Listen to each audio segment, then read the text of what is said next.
আচ্ছা, আমি যেটা বলতে চাচ্ছিলাম, আমরা যেহেতু এটা পাইল ক্যাপের এই জায়গাটা যেহেতু এটা ফুটিং এর রিলেটেড, ঠিক আছে, তাহলে ফুটিং কি কি হইতে পারে? প্রথম আমরা ফুটিং এ জানি কি ইন্ডিভিজুয়াল ফুটিং থাকে, তাই না? ইন্ডিভিজুয়াল ফুটিং মানে একটা কলামের জন্য একটা ফুটিং, তাই না? এগুলাকে বলে আমরা কি ইন্ডিভিজুয়াল ফুটিং। তো এই ইন্ডিভিজুয়াল ফুটিং এর ছবি হচ্ছে এটা, তাই না? এই যেটা, ঠিক আছে। তো ইন্ডিভিজুয়াল ফুটিং, আবার আমি একটু আইডিয়া দিয়ে দিচ্ছি তাহলে আপনারা যাতে এগুলো করতে পারেন। ইন্ডিভিজুয়াল ফুটিং একটা কলামের জন্য একটা ফুটিং, তাই না? এই প্রজেক্টটা যদি খেয়াল করেন দেখবেন এখানে এই যে কলাম, এই কলামের জন্য এই যে ফুটিং এর যে এটা হচ্ছে ফুটিং এর কি লেআউট, তাই না? যে এই কলামের জন্য একটা মাত্র রেক্টেঙ্গেল হতে পারে, এটা কি স্কোয়ার শেপেরও হতে পারে, ঠিক আছে, স্কোয়ার হতে পারে। এগুলো প্রত্যেকটা ইন্ডিভিজুয়াল ফুটিং, একটা একটা কলামের জন্য একটা একটা ফুটিং হচ্ছে। আবার এখানে এখানে লিখছে CF1, এটা হচ্ছে কি CF মানে হচ্ছে কম্বাইন ফুটিং। কম্বাইন ফুটিং কখন হয়? যখন দুইয়ের অধিক কলামের জন্য একটা ফুটিং করা হয়, ঠিক আছে। এক কলাম কেন হয় অনেক সময় আপনারা যারা ইয়ে করছেন দেখেন এখানে এই ফুটিংটা, এই ফুটিং আর এই ফুটিং একটার সাথে একটা পাশাপাশি চলে আসেন একদম, হ্যাঁ। তাহলে পাশাপাশি এসে গেলে অনেক সময় কি হয়, অনেকে কি করে এরকম হইলে কিছু প্রবলেম থাকে, তখন কি করে এই দুইটাকে মিলে সে একটা করে দিতে পারতো।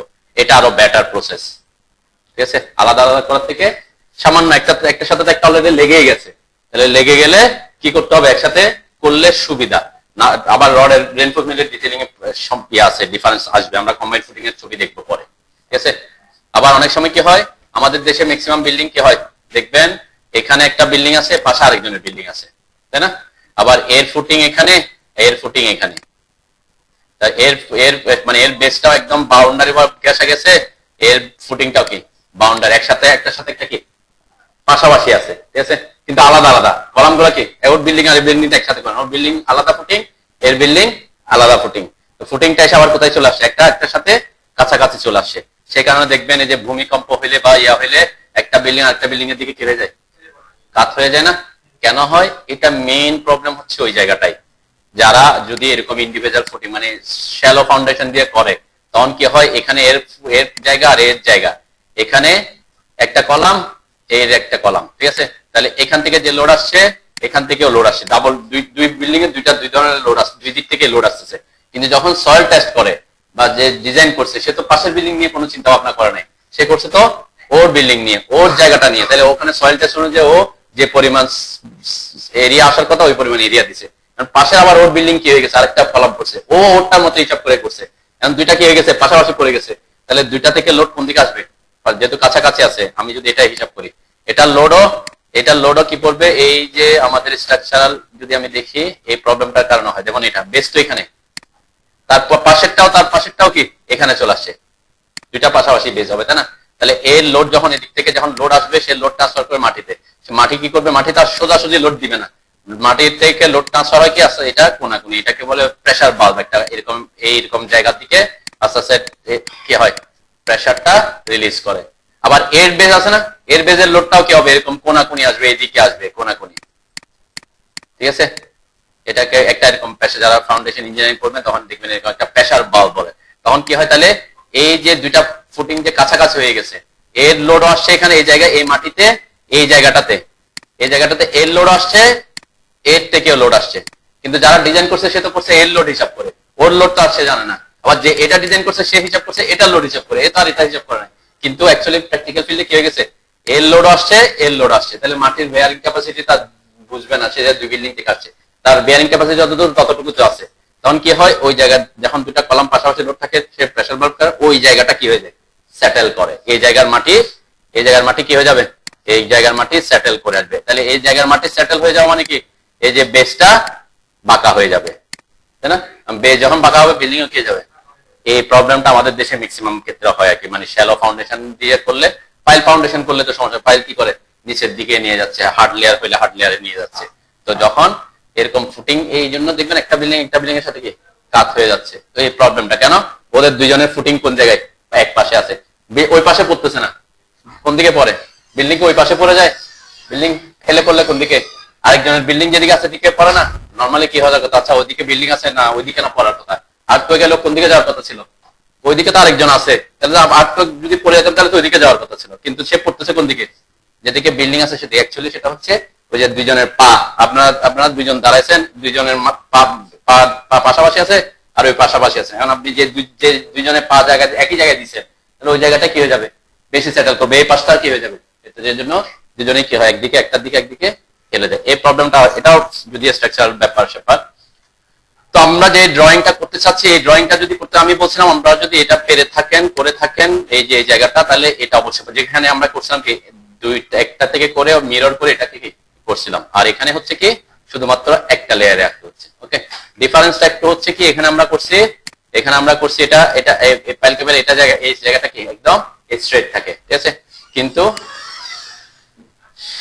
এখানে এই যে এই স্লোপটা কেন দেয়, যখন নরমালি এটা তো এরকম থাকার কথা ছিল, তাই না, সোজা থাকা, সোজা, আমরা তো সোজা আঁকছিলাম তাই তো, ফাইল কেবল ক্ষেত্রে সোজা ছিল। তো এই যখন আপনারা ডিজাইন করবেন বা যারা ডিজাইন করতেছেন ফুটিং এর, এটা হচ্ছে একটা ক্যান্টিলিভারের মতো হচ্ছে, দেখেন ক্যান্টিলিভার তো শুনছেন নাকি, ক্যান্টিলিভার বিম, আপনারা যারা ফোর্থ সেমিস্টার আসছেন তারা হয়তো ক্যান্টিলিভার শব্দটা শোনার কথা। তো ক্যান্টিলিভার সব জিনিসটা কি, ক্যান্টিলিভার আমরা যদি বিম এবং কলাম চিন্তা করি, সাপোজ এখানে এইটা কলাম, এরপরে এদিকে বিমটা এভাবে আছে, এটা হচ্ছে বিম, তাহলে এদিকে কোনো কি নাই, সাপোর্ট নাই, তাহলে এই এক পাশে সাপোর্ট আর এক পাশে কি মুক্ত থাকে বলে, এটাকে আমরা ক্যান্টিলিভার বলি, ঠিক আছে। এখন আমরা যদি এই বেসটা হিসাব করেন, এই বেসটা এটা তো চারপাশে থাকবে তাই না, এই যে চারপাশে থাকে না ফাউন্ডেশন কলামের, এই যে কলাম এটা তাই না, যে কলাম এটা মাটি আমাদের ইয়াটা এটা, তাহলে আমরা যদি এটা সাপেক্ষে হিসাব করি, এদিকে কোনো সাপোর্ট আছে, মাটিটা বাদ দেন, নিচের দিকে আর কোনো কি নাই, কলামটা এক পাশে, তাহলে এটার সাপেক্ষে এটা কি ক্যান্টিলিভার, এই পাশটাও ক্যান্টিলিভার, এটার সাপেক্ষে এটাও ক্যান্টিলিভার, এটার সাপেক্ষে এটাও ক্যান্টিলিভার, তার মানে চারদিকে ইন্ডিভিজুয়াল ফুটিংটা কি হচ্ছে একটা ক্যান্টিলিভারের মতো মনে হচ্ছে। অ্যাকচুয়ালি যখন ফুটিং ডিজাইন করা হয় তখন হয় কি লোড তো এদিক থেকে আসবে কলামের মাধ্যমে, ঠিক আছে, আর এখান থেকে সয়েল প্রেসার দিবে এদিকে আপওয়ার্ড প্রেসার, নাহলে তো ভিতরে ঢুকে যাবে নাকি, সয়েল কি করবে, রেজিস্ট করবে না, উপর থেকে লোড, তাহলে আপওয়ার্ড প্রেসার দিচ্ছে। তাহলে এই জায়গাটাকে যদি আমি এখন উল্টা করে আঁকি, উল্টা করে আঁকলে কিভাবে আঁকবো, এটা বেসটা এরকম থাকবে, কলামটা নিচের দিকে থাকবে, তাই না, এটাকে উল্টাইছি আর কি। তাহলে আমি বললাম এখানে যে সয়েল প্রেসার এগুলো তখন এদিক থেকে এইভাবে দেখাচ্ছি আমরা, উপর থেকে কম হয়ে যাবে, জাস্ট এটাকে উল্টাই দিলাম আর কি। তার মানে এটার সাপেক্ষে এখন এই পাশটা কি হচ্ছে, ক্যান্টিলিভার হচ্ছে না, আর এই পাশটাও কি ক্যান্টিলিভার, তার মানে এই পাশটাই ক্যান্টিলিভার, ওই পাশেও ক্যান্টিলিভার, এটার এই পাশেও ক্যান্টিলিভার, এই পাশেও ক্যান্টিলিভার, তাহলে চারদিকে ক্যান্টিলিভার। ক্যান্টিলিভার বিম এর মেইন টিমটা কি বলেন, ক্যান্টিলিভার বিমের ব্যাকগ্রাউন্ড আছেন না, ক্যান্টিলিভার বিম যদি এরকম একটা বিম যদি থাকে, এখানে যদি এরকম একটা সাপোর্ট আছে এদিকে, এখানে এভাবে লোড আছে সমভাবে, তাহলে এটা ব্যান্ডিং মোমেন্ট ডায়াগ্রাম কি হবে, হ্যাঁ ব্যান্ডিং মোমেন্ট ডায়াগ্রাম কি রকম হয়, পজিটিভ হয় না নেগেটিভ হয়, নাকি পজিটিভ নেগেটিভ দুটাই থাকে,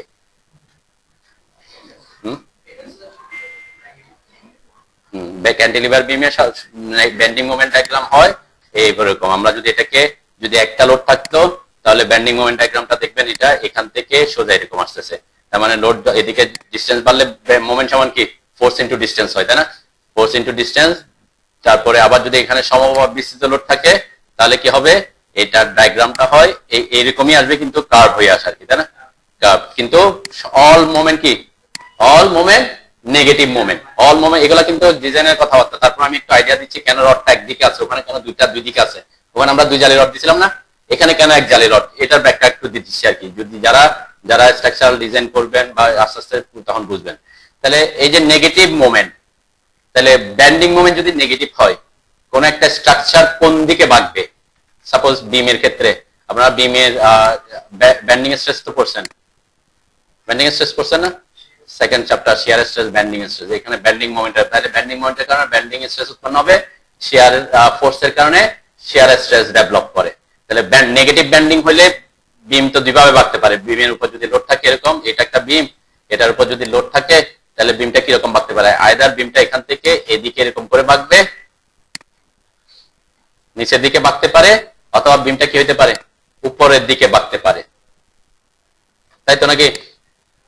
আমরা যদি কোনো কিছুকে ব্যান্ড করি, সাপোজ এরকম একটা এখানে আমি যদি লোড দিই, আমার এটা এরকম করে বাঁকতে পারে, অথবা কি এদিকে বাঁকতে পারে, স্যাগিং হগিং বলে আর কি, আপনি এদিকে যাচ্ছেন। কেন বলতেছি, কারণ আমরা রড যখন বসাবো এই জিনিসটা মাথায় রাখতে হবে। তা দেখেন যদি বিম নিচের দিকে বাঁকে, তাহলে এখানে কয় ধরনের স্ট্রেস উৎপন্ন হয়? বেন্ডিং স্ট্রেস কয় প্রকার? হ্যাঁ, সবাই তো 6 সেমিস্টার নাকি শুধু 4 জন ছাড়া? আপনারা কোন সেমিস্টার? ফোর্থ। যাও বাইসা গেছেন এখানে, 5th সেমিস্টারে গিয়ে পাবেন আর কি বেন্ডিং স্ট্রেসের ব্যাপারে কথাবার্তা, আগামী সেমিস্টার বেশি দিন নেই। তো যখন বেন্ডিং মোমেন্ট, এটা মনে রাখতে পারেন, বেন্ডিং মোমেন্ট যখন পজিটিভ, তাহলে বেন্ডিংটাও হবে কি পজিটিভ বেন্ডিং। একটা হচ্ছে বেন্ডিং মোমেন্ট আর একটা হচ্ছে বেন্ডিং। বেন্ডিং মানে বেঁকে যাওয়া, ঠিক আছে? তাহলে বেন্ডিং মোমেন্ট যদি পজিটিভ আসে, বেন্ডিংটা হবে কি পজিটিভ। পজিটিভ বেন্ডিং মানে কি? সাধারণত আমরা কোন একটা বিমের উপর লোড দিলে বিমটা কোন দিকে বাঁকার কথা? উপরের দিকে না নিচের দিকে? নিচের দিকে। কোন একটা বিমের এই অংশটা যদি এরকম করে নিচের দিকে, এরকম করে নিচের দিকে বাঁকে, বিমটা বাঁকে, কিন্তু আমাদের যে বিমগুলো আছে ব্যান্ড হয়, কিন্তু এরকম না 5-10 ইঞ্চি, এরকম না, অল্প অল্প ব্যান্ডিং হয়, ঠিক আছে? লোড করলে ব্যান্ডিং হবে, ঠিক আছে? ওই ব্যান্ডিং কে প্রতিরোধ করার জন্য আমরা কি দিই? বিমের সাইজ, তারপর রড, এগুলা দিয়ে থাকি, ঠিক আছে? এগুলা ডিজাইন। তাহলে যদি পজিটিভ ব্যান্ডিং হয়, তাহলে স্ট্রেস, ব্যান্ডিং স্ট্রেস কিন্তু দুই প্রকার। একটা হচ্ছে টেনসাইল স্ট্রেস আর একটা হচ্ছে কম্প্রেসিভ স্ট্রেস। একটা হচ্ছে চাপ পীড়ন আর একটা হচ্ছে টান পীড়ন। তাহলে টান পীড়ন কখন উৎপন্ন হয়? তখন টান পীড়ন উৎপন্ন হবে কোনো কিছুকে টানলে টান পীড়ন হবে। টান পীড়ন মানে কি? পীড়ন মানে কি? পীড়ন কাকে বলে? হ্যাঁ, বাইরে থেকে বল আসলে কত নাম্বার না করে থিওরি পড়ি, এগুলা জানতে হবে না। তাহলে বেন্ডিং মোমেন্ট যদি পজিটিভ হয়, বেন্ডিংও হবে কি পজিটিভ। পজিটিভ বেন্ডিং বলতে কোনটা, কিভাবে বিমটা কিভাবে বাঁকবে? এরকম করে নিচের দিকে বাঁকবে। আমি একদম বেশি বড় করে বাঁকাই দেখাচ্ছি আর কি, এরকম করে তার বিম বাঁকবে না, এরকম করে বাঁকলো। তাহলে বেন্ডিং স্ট্রেস কয় প্রকার? দুই প্রকার। একটা হচ্ছে টেনসাইল স্ট্রেস আর একটা হচ্ছে মানে বেন্ডিং যখন হবে ওই স্ট্রাকচারের মধ্যে সাথে সাথে আরো স্ট্রেস আছে। বেন্ডিং এর ক্ষেত্রে আমরা শিয়ার স্ট্রেস, টরশনাল স্ট্রেস, এগুলো তো আলাদা আলাদা জিনিস। বেন্ডিং এর কারণে দুই ধরনের স্ট্রেস। তাহলে কোনো কিছুকে টানলে কি হয়? টেনসাইল স্ট্রেস উৎপন্ন হয়। কেন? টান, আমি কোন একটাকে টানতেছি, তাহলে সে কি সাথে সাথে ছিঁড়ে যাবে? ছিঁড়ে না। কেন? কারণ সে প্রতিরোধ করতেছে। প্রতিরোধ করবে না? আমি আমি আমি এটাকে টানলাম, এটাকে ছিঁড়ে গেছে, তাহলে কেন ছিঁড়ে নাই? এখানে যে ম্যাটেরিয়ালস আছে আমার এই টান বলকে সে প্রতিরোধ করতেছে, তাই না? এই যে প্রতিরোধ করার ক্ষমতা, ওটাই কিন্তু হচ্ছে স্ট্রেস, মানে প্রতিরোধী বল। আমরা বলছি কি, আমরা যে বাহ্যিক বল প্রয়োগ করতেছি এটা কিন্তু স্ট্রেস না। বাহ্যিক বল তো আমি প্রয়োগই করলাম, বাইরে থেকে বল দিছি, তার কারণে ওই বলটা প্রতিরোধ করার যে ক্ষমতা, ওইটা হচ্ছে কি স্ট্রেস, পীড়ন। আমরা তার মানে ওইখানে সে ভিতর থেকে একটা কি দিচ্ছে? রেজিস্টিং ফোর্স দিচ্ছে। যদি আমার এত বেশি শক্তি দিই, একটা সময় কি হয়ে যেতে পারে, আস্তে আস্তে যখন তার প্রতিরোধ করার ক্ষমতা কি হয়ে যাবে, বেশি হয়ে যাবে আমার বাইরের বলটা, তখন সে কি হয়ে যাবে? তখন সে ভেঙে যাবে বা ছিঁড়ে যাবে, এরকম আর কি, তাই না? তাহলে এখানে টেনশন কোথায় উৎপন্ন হবে, কম্প্রেশন কোথায় উৎপন্ন? আমি বলছি যখন ব্যান্ডিং হবে একসাথে দুইটাই উৎপন্ন হবে, তাই তো? এই মোবাইল রাখেন, মোবাইল পকেটের দোকান, বিয়াতে মানি ব্যাগের দোকান, কি বলে এখানে এসে এগুলা করলে কেমন হবে? এগুলা সব ছোট ভাইদের সামনে একটু ইয়ে করতে হবে, ঠিক আছে? তো যে এখানে দেখেন আমরা বলছি টান টান টান, যখন টান বল প্রয়োগ করবে তখন টান পীড়ন উৎপন্ন হয়, তাই না? তাহলে এখানে তো বল প্রয়োগ করছে আমরা উপর থেকে, এখানে টানছে কেমনে? বল লোড, বিমের আমরা যে বসে আছি আমরা তো লোড, তাই না? আমরা তো উপর থেকে আছি, আমরা তো টানতেছি, এখানে টানতেছি না, তাহলে টান পীড়ন কেন বলতেছে? দেখেন কোন যখন আমরা উপর থেকে লোডটা দিচ্ছি, সে যে ব্যান্ডিং হচ্ছে, ব্যান্ডিং হইলে এই যে এই জায়গাটা দৈর্ঘ্য বৃদ্ধি পাবে না হ্রাস পাবে? আগে এটা যে সোজা ছিল, তাই না? তাহলে বাঁকতে হইলে অবশ্যই এই জায়গাটা, এখানে বাঁকলে এটা দৈর্ঘ্য কি হবে? বাড়বে, বাড়াটাই স্বাভাবিক। তাহলে সে প্রতিরোধ করতে পারলে সে বাড়বে না, তাইলে প্রতিরোধ করলে বাড়বে না। এখন দৈর্ঘ্য বাড়ে কখন? টানলে না চাপ দিলে? টানলে অবশ্যই, তাই না? তাহলে যে দিকে দৈর্ঘ্য বৃদ্ধি পাওয়ার কথা কিন্তু বৃদ্ধি না পাওয়ার জন্য সে যে বল দিবে, সেইখানে কি হবে? টান পীড়ন উৎপন্ন হবে। তাহলে আমরা দেখি যে ব্যান্ডিং যদি পজিটিভ ব্যান্ডিং হয়, বিম যদি নিচের দিকে বাঁকে এরকম, তাহলে এখানে একটা জোন থাকে, যে জোনের দৈর্ঘ্য বৃদ্ধিও পায় না, দৈর্ঘ্য হ্রাসও পায় না, যেখানে কোনো টেনশন উৎপন্ন হবে না, কোনো কম্প্রেশন উৎপন্ন হবে না। ওইটাকে কি বলে? নিরপেক্ষ, নিউট্রাল অ্যাক্সিস, তাই না? আমরা নিউট্রাল অ্যাক্সিস বলে থাকি, যেখানে কোনো টান উৎপন্ন হচ্ছে না, চাপ উৎপন্ন হবে না বিমের। তাহলে এটার উপরে কি হবে? তাহলে কম্প্রেশন। দেখেন এদিকে দৈর্ঘ্য আমি যদি বাকি, তাহলে সামনে এদিকে কি হয়ে যাবে? কম্প্রেস হয়ে যাবে। তাহলে দৈর্ঘ্য হ্রাস পাওয়ার কথা, সে হ্রাস পাইতে দিতে চাইবে না, কারণ কম্প্রেসিভ স্ট্রেস উৎপন্ন হবে। তাহলে উপরে কম্প্রেশন, নিচে টেনশন, এই জন্য বলি। তাহলে ব্যান্ডিং, পজিটিভ ব্যান্ডিং কোনটা? যদি বিমটা নিচের দিকে বাঁকে, এভাবে আমরা বলি না, আমরা বলি কি বিমে যদি নিচের দিকে টেনশন উৎপন্ন হয় এবং উপরে যদি কম্প্রেশন উৎপন্ন হয়। বিমের কোথায়, কার নিচে? বিমের নিচে না, বিমের নিউট্রাল অ্যাক্সিসের নিচের অংশে। বিম তো পুরাটাই বিম, বিমের নিচে আবার কি? বিমের নিচে কি কোনো আছে? নিচে কি আর কোনো বিম? বিমের মধ্যে, ভিতরে। তাহলে এই যে বিমের মাঝখানে না, এটা কিন্তু নিউট্রাল অ্যাক্সিস মাঝখানে নাও হতে পারে, ঠিক আছে? তার মানে নিউট্রাল অ্যাক্সিসের নিচে যদি কি থাকে? টেনসাইল স্ট্রেস উৎপন্ন হয়। আর যদি উপরে কম্প্রেসিভ স্ট্রেস উৎপন্ন হয়, তাকে আমরা কোন ব্যান্ডিং বলবো? পজিটিভ ব্যান্ডিং, ঠিক আছে? পজিটিভ ব্যান্ডিং কখন উৎপন্ন হবে? যদি বিমের মধ্যে পজিটিভ ব্যান্ডিং মোমেন্ট থাকে, ঠিক আছে? আপনারা যখন বিমের ব্যান্ডিং আপনারা করছেন, লাস্ট চ্যাপ্টার ছিল নাকি? লাস্ট চ্যাপ্টার তো ছিল shear force diagram, bending moment diagram, হ্যাঁ? এসএফডি বিএমডি করছেন না? ওইখানকার কথাবার্তা বলতেছে আর কি। তো একটা বিমের মধ্যে shear force diagram, bending moment diagram যেহেতু বলছি আমরা, ব্যান্ডিং মোমেন্ট এখানে পজিটিভও থাকতে পারে, আবার এসে নিচে নেগেটিভ হতে পারে, আবার উপর থেকে এরকমও যেতে পারে, তাই না? তার মানে একটা বিমের মধ্যে পজিটিভ ব্যান্ডিং মোমেন্টও থাকতে পারে, নেগেটিভ ব্যান্ডিং মোমেন্টও থাকতে পারে, আবার কিছুক্ষণ পরে পজিটিভ ব্যান্ডিং মোমেন্ট উৎপন্ন হতে পারে, তাই তো?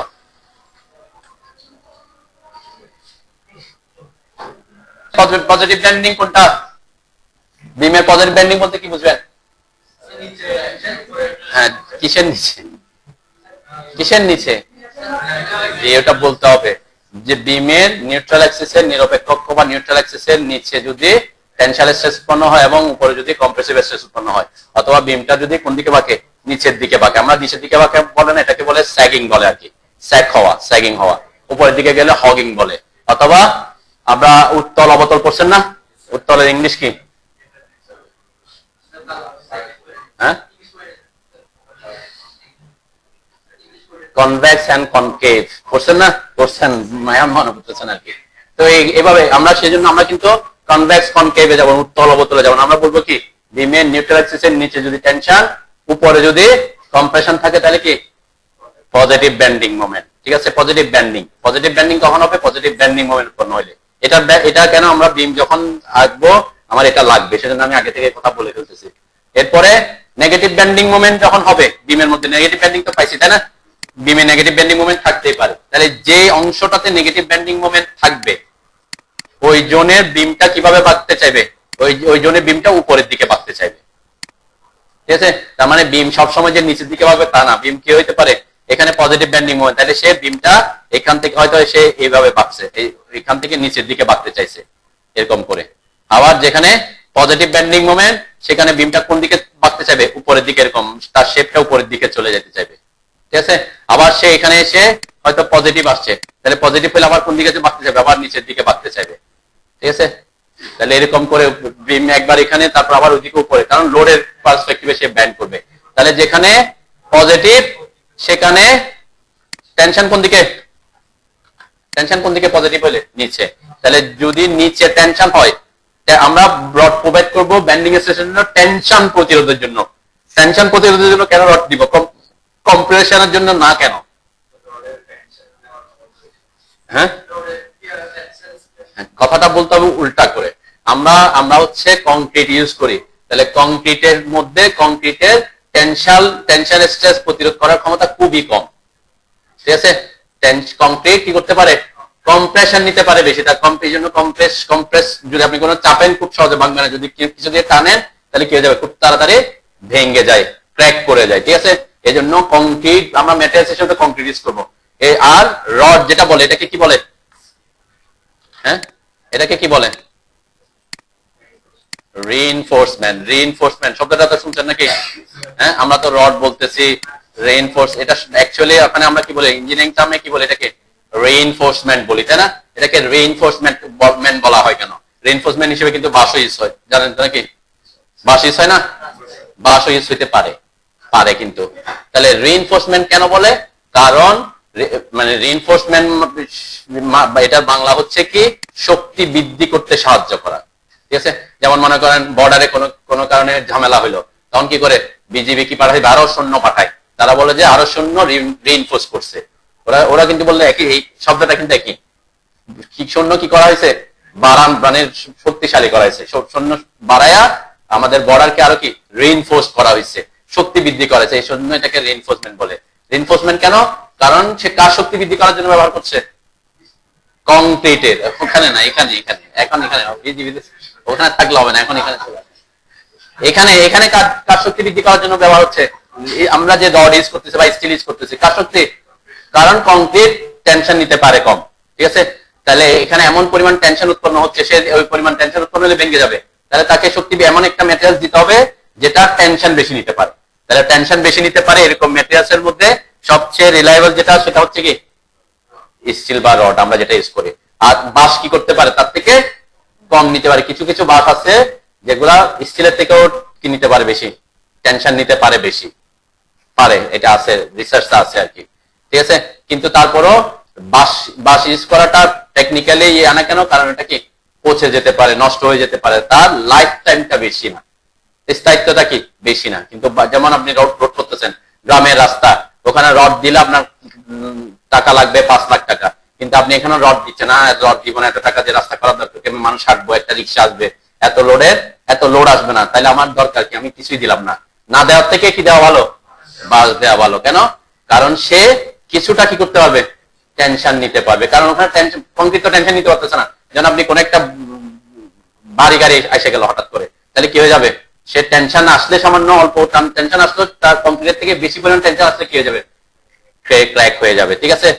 তো এই কারণে বাস দেওয়াটা কি উচিত আর কি, যেখানে না দেওয়ার থেকে দেওয়া ভালো। কিন্তু এমন না যে রড দেওয়ার কথা ওখানে বাস দিয়ে দিব, এটা না আর কি, তাই না? ডিজাইন ওটা। কিন্তু আবার সুতা পাট দিলাম, পাটও কিন্তু কি পাট, আপনি কংক্রিটের মধ্যে দেখবেন ফাইবার ইউজ করে, ফাইবার রিইনফোর্সমেন্ট কংক্রিট আপনারা অ্যাডভান্স কংক্রিটে গেলে পাবেন আর কি। তো একটা ফাইবারও কিন্তু কি হতে পারে? রিইনফোর্সমেন্ট হিসেবে ইউজ হয়। কেন? সে কংক্রিটকে কি করতে, অন্য কিছু করতে, মানে তার যেটাতে সে দুর্বল সেটা করতে সাহায্য করতেছে, সেজন্য রিইনফোর্সমেন্ট। কিন্তু আমাদের দেশে আমরা এখন কথা বলছি টেনসাইল রিইনফোর্সমেন্টের কথা, ঠিক আছে? ক্লিয়ার? তাহলে আমরা ক্যান্টিলিভারে কোন ধরনের বেন্ডিং মোমেন্ট পাচ্ছিলাম? ক্যান্টিলিভার বিমে অলওয়েজ নেগেটিভ বেন্ডিং মোমেন্ট পাবে, তাই না? নেগেটিভ বেন্ডিং মোমেন্ট হলে বেন্ডিং কোন ধরনের? নেগেটিভ বেন্ডিং মোমেন্ট, বেন্ডিং ও নেগেটিভ। নেগেটিভ বেন্ডিং হলে বিম কোন দিকে ভাগবে? উপরের দিকে ভাগবে। বিমে যে আমরা যদি লোড দিই, বিমটা এখান থেকে এরকম যদি লোড থাকে, বিমটা এরকম করে ভাগবে, তাই না? এরকম করে নিচের দিকে ভাগবে আর কি। উপরের দিকে ভাগা মানে এরকম না যে এই যে এরকম হবে আর কি, তাই না? এটা এই অংশটা নাই, এদিকে তার বিম নাই, তাহলে এটা যখন এদিকে লোড করবে বিমটা এদিকে তো ভাগবে। এটা উপরের দিকে ভাগছে না নিচের দিকে ভাগছে? হ্যাঁ, উপরের অংশটা এভাবে আছে না? হ্যাঁ, এটা এই যে এটা উপরের দিকে, এই অংশটা উপরের দিকে, আমি যদি এটা নিচ থেকে বলতাম তাহলে তো এটা এভাবে ভাগতো, বিমকে এভাবে ভাগছে। এইটা হচ্ছে কি, এটা এই এদিক থেকে যদি কন্টিনিউয়াস করি তাহলে এটা এভাবে ভাগতেছে, তাই না? এটা তো আমার এদিকে বিম নাই, ক্যান্টিলিভারের এক পাশে থাকে, সেজন্য এক পাশে। তো এখানে কি হচ্ছে তাহলে? পজিটিভ বেন্ডিং না নেগেটিভ বেন্ডিং? Negative bending. তাহলে নেগেটিভ বেন্ডিং যেহেতু হয়, উপরে টেনশন না কম্প্রেশন? নেগেটিভ বেন্ডিং এ উপরে টেনশন, নিচে কম্প্রেশন। পজিটিভ বেন্ডিং এ হ্যাঁ, নিচে টেনশন, উপরে কম্প্রেশন। তাহলে নেগেটিভ বেন্ডিং এর রড উপর, টেনশন রড উপরে লাগবে না নিচে লাগবে? যেখানে টেনশন সেখানে, সেজন্য রড এখানে। শুধুমাত্র কোথায় রড ইউজ করতে হবে? উপরের জোনে, নিচের জোনে কোনো রড ইউজ করতে হবে না। টেনশন রড ইউজ করতে হবে না, অন্য কোনো রড আসবে, টেম্পারেচার বাড়বে আধা কেসে। তো এই ক্ষেত্রে এই জন্য দেখেন, আমরা যদি এখন আমাদের এটাতে চলে আসি, এটাতে আমি বলছিলাম এটা তো নর্মালি এভাবে, আমি যদি এটাকে এইভাবে উল্টা করে দেখি তাহলে এটা এভাবে দেখা যাচ্ছে না, আমার ক্যান্টিলিভারের মতো তো দেখা যাচ্ছে নাকি? আমরা যদি এটাকে দেখি উপরের অংশটা এভাবে এভাবে হইল, ঠিক আছে না? তাহলে এই অংশটা, এই যে এই অংশটা এটার সাপেক্ষে ক্যান্টিলিভার অংশ না? তাহলে ক্যান্টিলিভার অংশ যদি হয় তাহলে ক্যান্টিলিভারের কি হয়? উপরে টেনশন, তাহলে উপরে টেনশন, উপরে টেনশন। তাহলে এটার উপর বলতে কোনটা? যেহেতু উল্টা, তাহলে উপর কোনটা? এটা উল্টা হলে টেনশন তো নিচে, এটার ক্ষেত্রে নিচে হচ্ছে আর কি। আমি যদি উল্টা করে ধরতাম তাহলে উপরে হইতো। তাহলে যেদিকে টেনশন সেখানে কি দিতে হবে? টেনশন লড দিতে হবে, তাহলে উপরে দিতে হবে। তাহলে এখানে উপরে মানে এদিকে কোথায়? নিচে শুধুমাত্র। ক্লিয়ার? এজন্য ইন্ডিভিজুয়াল ফুটিং এ কয় জালি রড ইউজ হয়? অনলি এক জালি, বটমে। অনলি বটমে এক জালি রড ইউজ হয়। এবং এটা ওই যে বললাম চারদিকে হবে, তাহলে তার মানে এদিকেও ক্যান্টিলিভার, এদিকেও ক্যান্টিলিভার, এদিকেও ক্যান্টিলিভার, এদিকেও ক্যান্টিলিভার। সেজন্য এই ডিরেকশনে রড থাকবে, এভাবে এভাবে রড যাবে, আবার এই ডিরেকশন থেকে এইভাবে রড আসবে।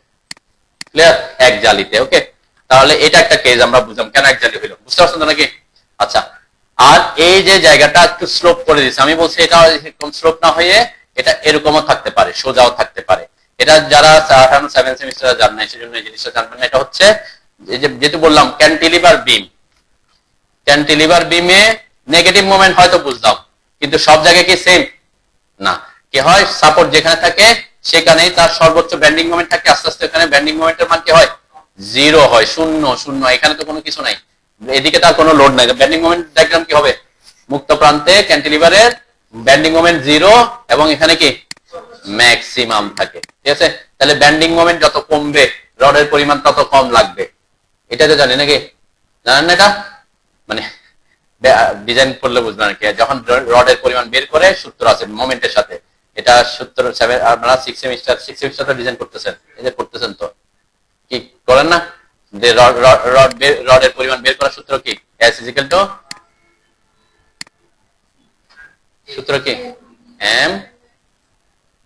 m বাই fsz, এরকম করছেন না? এরকম একটা সূত্র তো পাইছেন নাকি? হ্যাঁ, এই যে m, এই m হচ্ছে বেন্ডিং মোমেন্ট, তাই না? বেন্ডিং মোমেন্টের মান, ঠিক আছে না? তাহলে বেন্ডিং মোমেন্ট যেখানে বেশি সেখানে s এর পরিমাণ বেশি, যেখানে বেন্ডিং মোমেন্ট শূন্য সেখানে s কি লাগবে, টেনশন রড মোমেন্ট নাই, রড তো লাগবে না। তারপর আমরা টেম্পারেচার অন্য কারণে দিই আর কি, ঠিক আছে? তো এইটার কারণেও এটার কারণে যে ক্যান্টিলিভার বিম ডিজাইনের দেখবেন, ক্যান্টিলিভার বিমের যত আমরা মুক্ত প্রান্তের দিকে যাব তত তার শেপ সাইজ আমরা কমাইতে পারি। কেন? মোমেন্টের মান কম। বি ইকুয়াল টু কি সূত্র, বিমের ডেপথ বের করার সূত্র কি, রুট ওভার আর কয়দিন আছে পরীক্ষা, আর কয়দিন, D equal to root over M by R B. R মানে কি, আর মানে কি half F C J K, তাই না? এই যে এমটা কি বেন্ডিং মোমেন্ট, তাই না? এই যে বেন্ডিং মোমেন্টের সাপেক্ষে কিন্তু ডি বের করতেছি, বেন্ডিং মোমেন্টের সাপেক্ষে কিন্তু কি এস রডের পরিমাণ বের করতেছি। তাহলে বেন্ডিং মোমেন্ট কম, যত কম হবে ডি এর মান বাড়বে না কমবে? বেন্ডিং মোমেন্টের মান কমলে ডি এর মান বাড়বে না কমবে? হ্যাঁ, এটা কমবে, এটা কমলে এটা কমবে না ডি এর মান। ডি ইজ ইকুয়াল টু বলছে না এম কে ভাগ করতেছে, এম এর মান 100, আর এগুলা তো চেঞ্জ হবে না, তাই না? আর বি এর মান কিন্তু চেঞ্জ না। তাহলে 100 কে যদি আপনি 5 দিয়ে ভাগ করেন 220 আসবে, আর আপনি যদি এখানে 80 দেন, 80 কে 5 দিয়ে ভাগ করলে কত আসবে? হ্যাঁ, মানে 80 কে যদি 20 দিয়ে ভাগ করেন তাহলে 4 আসবে, কমবে না ডি এর মান। এই জন্য ক্যান্টিলিভার বিমের ক্ষেত্রে এই ডি, এটা আমরা চাইলে এখান থেকে আস্তে আস্তে কমাইতে পারি, এগুলো ডিজাইনের করবেন, ঠিক আছে? আবার এই জন্য এখান থেকে কমাবে না, এখান থেকে কমাই না কেন, সার্টেন একটা ডিসটেন্স পর্যন্ত যখন 7 সেমিস্টারে যাবেন তখন ফুটিং এ দেখবেন আরেকটা স্ট্রেস ডেভেলপ করে, এটা হচ্ছে পাঞ্চিং স্ট্রেস। পাঞ্চিং স্ট্রেস এখনো শব্দ শুনেন নাই, যারা 6-7 সেমিস্টারে যাবেন পাঞ্চিং স্ট্রেস শব্দটা পাবেন। পাঞ্চিং, পাঞ্চ তো করেন নাকি, পাঞ্চ করেন না খাতায়? হ্যাঁ, পাঞ্চ করলে কি হয়, যেখানে ইয়াটা থাকে ওই বরাবর খাতায়, ওখানে যখন আপনি বাদ দেন ওই বরাবর একটা ছিদ্র হয়ে যায় না? এখানেও সেম দেখেন, এখান থেকে যখন লোড আসবে এদিক থেকে আবার সয়েলে প্রেসার দিবে, তাহলে এই যে এই লোডের কারণে এখানে কি হয়ে যেতে চাইবে, সে একটা ছিঁড়ে এটা নিচের দিকে চলে আসতে চাই, জন্য পাঞ্চিং স্ট্রেস বলে। এই কারণে ওখানে ডেপথ একটু বেশি রাখতে হয়। তো এই কারণে এগুলা ডিজাইনারও বলে দিবে কতটুকু এখানে এটা রাখতে হবে, পাঞ্চিং স্ট্রেস প্রতিরোধ করার জন্য কতটুকু এটা রাখতে হবে, তারপরে আস্তে আস্তে কমাইতে হয়, ঠিক আছে? এই কারণে এটা স্লোপ আসছে। আবার যদি বলে যে না আমি স্লোপ না দিয়ে একদম পুরাটাই সোজা দিয়ে দিতে চাই, তাহলে কি হবে, এখান থেকে এখানে সোজা দিয়ে দিল, তাহলে এখানে যে এক্সট্রা কংক্রিটটা লাগতেছে এটা বেশি লাগতেছে, খরচ বেশি হবে আর কি, তাই না?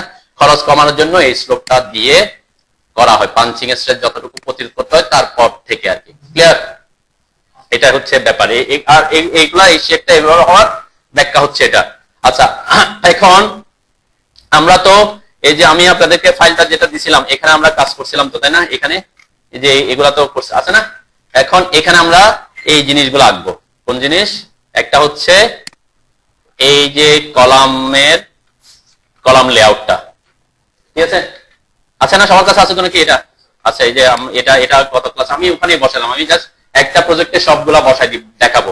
আমরা অলরেডি পাইল ক্যাপ করে ফেলছি, তাই না?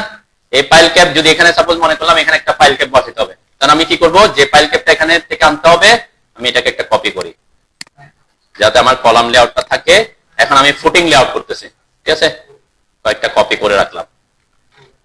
তাহলে এই যে সাপোজ মনে করলাম এই কলামে, জাস্ট র্যান্ডম বলছি আর কি, এই কলামে আমার এইখানকার এই পাইল ক্যাপটা বসবে, ঠিক ঠিক আছে? তখন কি করবেন, জাস্ট এটাকে কপি করলাম, এই যে এটার জিওমেট্রিক সেন্টার ধরতে হবে। জিওমেট্রিক সেন্টার কিভাবে পাবো?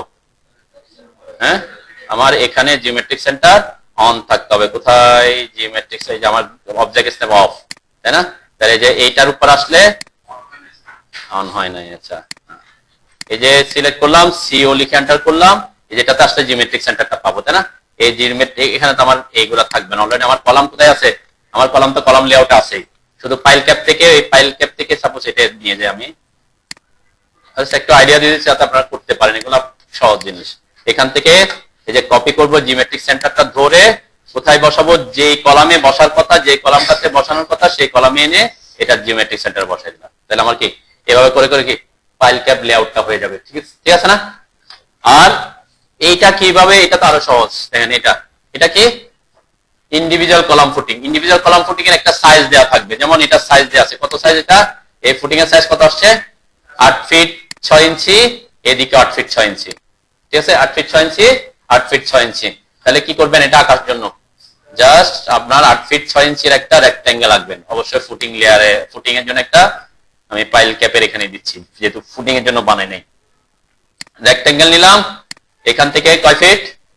8, যে সাইজের রেক্টেঙ্গেল সেই সাইজের 8 ফিট 6 ট্যাব 8 ফিট 6 এন্টার করলাম। দেখেন এটা একটা জাস্ট একটা রেক্টেঙ্গেল। এরকম বিভিন্ন সাইজের রেক্টেঙ্গেল থাকবেন এখানে, যে সাইজের কি আছে, ফুটিং আছে।